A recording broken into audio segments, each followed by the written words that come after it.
Welcome to Smart School Info Lips. नमस्कार. आज आपण एका इंटरेस्टिंग विषयावर बोलणार आहोत. Collective nouns for animals in Marathi. प्राण्यांचे समूह असतात ना, तर इंग्रजीमध्ये त्यांच्यासाठी काही खास शब्द आहेत. हो, अगदी. आपण मराठीत जसं कळप किंवा झुंड म्हणतो, पण इंग्रजीत प्रत्येक प्राण्याच्या गटाला कधीकधी वेगळंच नाव असतं. बरोबर. आणि हे फक्त शब्द नाहीत, त्यातून काहीतरी अर्थ निघतो. हो ना. पण सुरुवात करण्याआधी आपण नाऊन म्हणजे काय हे थोडं आठवूया का? म्हणजे नाऊन म्हणजे कुठल्याही व्यक्ती, वस्तू, जागेचं नाव. अगदी. आणि त्यातलाच एक प्रकार म्हणजे सामूहिक नाऊन, म्हणजे कलेक्टिव्ह नाऊन. जेव्हा एकाच प्रकारच्या अनेक गोष्टी एकत्र येतात आणि त्या पूर्ण गटाला आपण एक नाव देतो. बरोबर. तर आज आपण प्राण्यांच्या अशाच काही सामूहिक नावांबद्दल बोलूया, जी इंग्रजीत वापरली जातात. ठीक आहे. चला तर मग काही उदाहरणं पाहूया. मांजरीची पिल्लं असतात. हो. तर त्यांच्या त्या गटाला म्हणजे एकाच वेळेला जन्मलेल्या पिल्लांना लिटर म्हणतात. लिटर. अच्छा. Litre, a litre of kittens.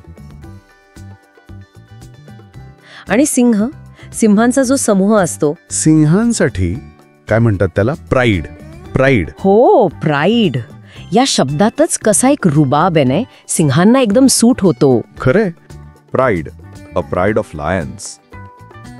पण गंमत म्हणजे वाघ पण मोठे शिकारीच. हो. पण त्यांच्या समूहाला ॲम्बुश म्हणतात. ॲम्बुश. ॲम्बुश म्हणजे दबा धरून हल्ला करणे या अर्थाने. अगदी. त्यांच्या शिकारीच्या पद्धतीवरून आले हे नाव.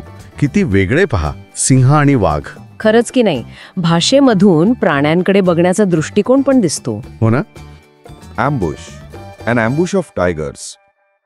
आता काही नेहमीचे शब्द घेऊ. हत्तींचा कळप. हत्तींसाठी हर्ड. हर्ड हा शब्द तर बऱ्याच जणांना माहीत असेल. हो. Heard, a herd of elephants. मग लांडगे, ते पण गटाने शिकार करतात. लांडग्यांसाठी पॅक. पॅक त्यांच्या त्या संघटितपणावरून आलं असेल हे नाव.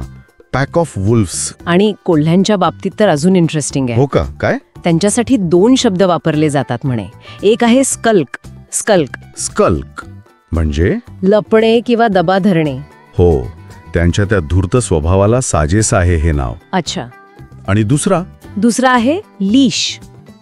लीश. लीश हे जरा अनपेक्षित आहे. त्याचा अर्थ काय लावायचा? म्हणजे त्याचा नेमका संदर्भ काय असेल हे लगेच कळत नाही, पण एकाच प्राण्यासाठी 2 शब्द असणं हेच गमतीशीर आहे. अ स्कल्क ऑफ फॉक्सेस. पुढे उंट.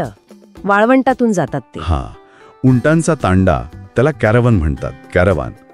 हे तर त्यांच्या प्रवासाच्या पद्धतीमुळे अगदी बरोबर वाटतं. बरोबर. Caravan, a caravan of camels. मग गोरिला. गोरिलांच्या समूहाला बँड म्हणतात. बँड. साधा पण नेमकं. हो. Band, a band of गोरिलाज. आणि अस्वल. अस्वलांच्या गटाला काय म्हणतात? अस्वलांसाठी पण 2 शब्द आहेत असं दिसतंय. एक आहे स्लॉथ. स्लॉथ म्हणजे आळस. हो. ऐकून आश्चर्य वाटलं ना. कदाचित त्यांच्या त्या हिवाळी झोपेमुळे असेल किंवा त्यांच्या सावकाश हालचालींमुळे असू शकेल. आणि दुसरा आहे स्लूथ. स्लूथ. स्लूथ म्हणजे डिटेक्टिव्ह किंवा शोधक. हो. म्हणजे अन्न शोधण्याच्या त्यांच्या हुशारीवरून आलं असेल कदाचित. बापरे. म्हणजे एका प्राण्यासाठी 2 इतके वेगळे अर्थ असलेले शब्द, आळस आणि शोधक. स्लॉथ और स्ल्यूथ, अ स्लॉथ ऑफ बेअर्स. आणि मेंढ्यांसाठी फ्लॉक. फ्लॉक हे पण तसं कॉमन आहेत. हर्ड आणि फ्लॉक. बरोबर. Flock, a flock of sheep. तर आज आपण पाहिले की इंग्रजीमध्ये प्राण्यांचे समूहांसाठी किती वेगवेगळे आणि अर्थपूर्ण शब्द आहेत. हो. म्हणजे हर्ड आणि फ्लॉक सारखे सरळ शब्द आहेत, तर प्राईड, ॲम्बुश, स्कल्क सारखे त्या प्राण्यांच्या स्वभावाची किंवा वर्तणुकीची झलक देणारे शब्द पण आहेत. बरोबर. हे शब्द फक्त व्होकॅब्युलरी वाढवण्यासाठी नाहीत, तर त्यातून आपल्याला त्या प्राण्यांबद्दलच्या आपल्या कल्पना, आपला दृष्टिकोन कसा आहे हे पण कळतं. अगदी. आणि जाता जाता एक विचार येतोय मनात. जसे इंग्रजीत हे खास शब्द आहेत, तसे आपल्या मराठीत किंवा इतर भारतीय भाषांमध्ये पण असतील का असे विशिष्ट शब्द? म्हणजे कळप, झुंड, तांडा, खिल्लार ह्या पलीकडे जाऊन? इंटरेस्टिंग प्रश्न आहे. नक्कीच असतील. वेगवेगळ्या प्राण्यांच्या गटांसाठी काहीतरी खास शब्द आपल्याकडेही प्रचलित असणार. हो. त्याचा शोध घेतला पाहिजे कधीतरी. खूपच रंजक असेल ते. For more such words, please visit smartschool.infolips. Thanks for watching. Please do like, comment, and share this video.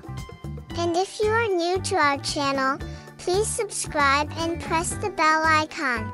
Please be our member for support us. Thank you.